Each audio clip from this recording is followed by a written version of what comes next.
On October 10, 2022, so this is just recent, October 10, that's Monday, a video posted on Facebook went viral. The video got 8.6 million views. It got 102,000 comments and 132,000 reactions. So this video is no doubt very viral. Well, the video is not famous or popular because of good things, but it's because of a bad thing that happened.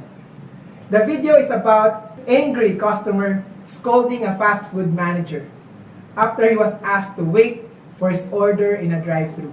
I don't know if you have watched that video. I could see some have seen it, some have not. So I will just give you a background. I will just describe to you the video. I would like to really show you the video, but it's kind of, I don't like the language that's been used, so it's better I will just describe it to you.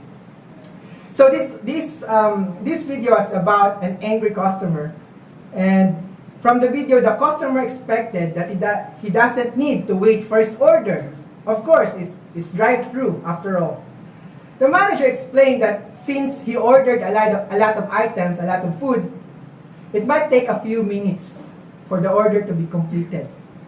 So the manager asked the customer to please move forward, just wait over there so that we could cater the other customers while we wait.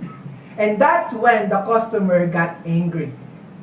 The customer was furious because he explained that he used the drive-thru so that he could not wait any longer and he could just immediately get the ordered food. The driver said in Tagalog, but I will just translate it in English in a very angry voice. He said, "Don't you know me?" The manager said, "No sir, I'm sorry, I don't know you." Sabi niya, "Well, you better know me. You need to find a new job. This is drive-thru, and if you cannot serve your customers in drive-thru, then you have to take out your drive-thru feature." The customer is very mean and rude, and he was using profanity. And the manager just kept her cool, and she was just apologetic. "I'm sorry, sir. This is just how the procedure works, and since you have a lot of order, then we cannot just instantly give it to you." So that is understandable. Well, brethren, this customer believes that he is right, and the crew obviously is wrong. And because of that, he said that since he's the customer, he is entitled. He is entitled to have the best customer service possible for him. And if he cannot get that, then he has the right to get angry. That's what the video is all about. Brethren, what do you think is a problem of the driver? Well, you might have different answers, but for the purpose of this message, I would like to focus on what they call the entitlement mentality. Entitlement mentality. I will just explain it to you what this means. According to WebMD, a popular medical website, an entitlement mentality is defined as a sense of deservingness or being owed a favor when little or nothing has been done to deserve special treatment. In short, brethren, you feel you are entitled when you believe that you should be treated better than others, and that the world owes you everything. You feel like the world revolves around you, and that you are the center of the universe. So that is what entitlement mentality is. Now, brethren, going back to our story, the driver has a sense of entitlement. Like what I've said, since he is a customer, then he feels like he has the right to get angry if he doesn't get the right treatment or the customer service. You might not know it, brethren, but the entitlement mentality is more common than you think. Even every one of us here has this mentality on a certain level. Let me just give you an example. When I was still a student, I always feel that I'm entitled to receive an allowance every day. An entitled person would cut you off in line or in traffic because he thinks that his time is more important than yours. An entitled person is someone who gets late and doesn't apologize for it. And if someone is late, he would get angry. An entitled child, if you would observe a child, an entitled child is someone who grabs a lot of things that he would say, that's mine, that's mine, oh, he doesn't share, give it to me. So you could see that even in the very young age, children already have this entitlement mentality. An entitled person feels like someone should serve him always, when in reality, others are not obliged to do so. An entitled person feels like the world should make him happy, and that everyone should always pay attention to him or her. An entitled person doesn't know how to thank others. There's an experience of mine that street children are asking for money. And when you give something, I usually give money, I just give food. And then they would just leave. No, thank you. So, an entitled person is someone who will just throw their garbage anywhere. With this, brethren, I hope that you are now getting the idea of what it means to have an entitled mentality. Now, here's the bigger problem, brethren. There are times when our entitlement attitude isn't just directed to others, but it could also be directed to God, to Yahweh the Most High. This reminds me of how the children of Israel had an entitlement attitude and complained against Yahweh. We read in Numbers 11 verses 4 to 6. It says there, 11 verses 4 to 6. Now the mixed multitude who were among them yielded to intense craving. So the children of Israel also wept again and said, who will give us meat to eat? We remember the fish which we ate freely in Egypt, the cucumbers, the melons, the leeks, the onions, and the garlic. Actually, they are just daydreaming because that's not really the reality of what happened back then. But now our whole being is dried up.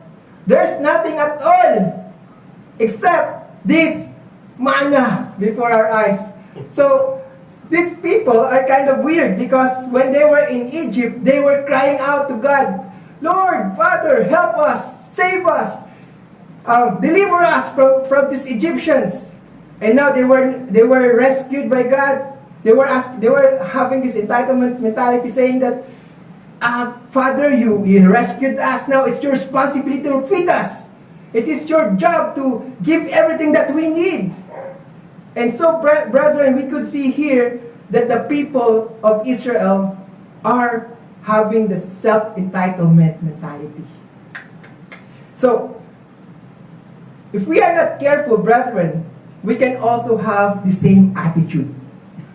After all, we are just like any human being. We also have that tendency to become self-entitled. If we are not careful, brethren, we feel like God owes us something, that God should give us more. Perhaps you have also experienced this, brethren. You tell Yahweh, our Father, Father, I've been serving you. I've been a good person. I've done this and have done that. I have done this work. I deserve to have a bigger house, a better spouse, a better job, a nicer phone, and so on and so forth. So, we are sometimes like that, brethren. We kind of think that, why am I going through this problem? Father, haven't I served you? Haven't I done this for you? Haven't I've given my tithes and offering? I have served your people, and I have traveled so far just to do your work. And yet, you have given me this disease. You have given me this problem, this trial. So on and so forth. So we could just see here, brethren, that we could also have that entitlement mentality. Not just against other people, but against the Most High God. Now, brethren, because of this entitlement mentality, we imagine that the Almighty is someone who is responsible for our happiness. If you're not happy, then it's God's fault. That's why we are poor. That's why I'm unhappy. That's why I'm not in a relationship. It's because of God. And so because of that, brethren, eventually, unmet expectations will spiritually weaken us and kill us spiritually. Now that we know the problem of entitlement mentality, the next question is, how to overcome entitlement mentality. I think that is a very important question that we should ask. How can we overcome entitlement mentality? We can do this, brethren, by learning from our Savior, Yeshua the Messiah, or some people know him as Jesus Christ. We read in Philippians 2, brethren, Philippians 2 verse 5 to 7. Let's go there. Let's see what we can read here. Philippians 2 verse 5 to 7. While we are reading this, brethren, I want you to visualize in your mind the question, how to overcome entitlement mentality. So, this is verse 5. Let this mind be in you. So there's a kind of mind that should be in us. What is this mind, brethren? It says here, which was also in Yeshua the Messiah, who, being the form of God, did not consider it robbery to be equal with God, but made himself of no reputation, taking the form of a bondservant, and coming into the likeness of men. Now, I want you to consider this, brethren. Yeshua is the creator of all things. He created us. He gave us life. He is God. And He has every reason to be entitled of all the privileges, the worship and everything.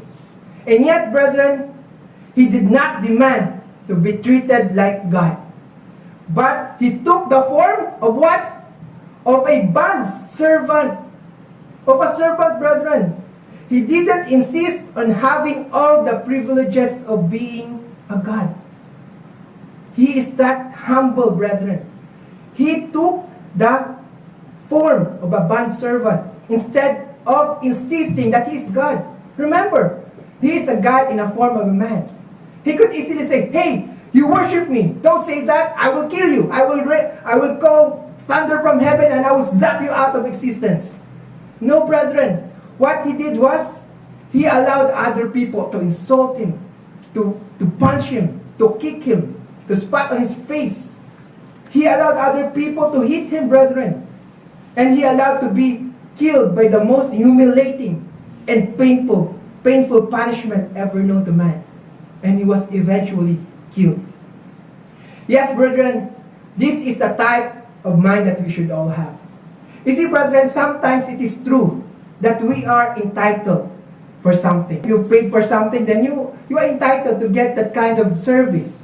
If you have worked for it, you have done something to get or receive something in return. So sometimes it is true that you are entitled for something. And you see, brethren, that guy in the video is actually right. This is drive-through, and this is something that is expected by the customers, that they would be served quickly and they don't have to wait. And yet, brethren, you can be right, but at the same time, be kind. You can be entitled for something, brethren, but you can insist with kindness. You don't have to be rude, to be mean, just like the guy in the video, brethren. You see, brethren, even if you are right, you don't have to use your right or your entitlement to be rude or to be mean to others. And that's how Yeshua behaved. And that's the kind of mindset and mind that we should have. We could be entitled, and yet we can still be kind to others. Brethren, instead of being puffed up with self-importance, seeking attention, and waiting to be served, let's become more grateful, be kind, and loving.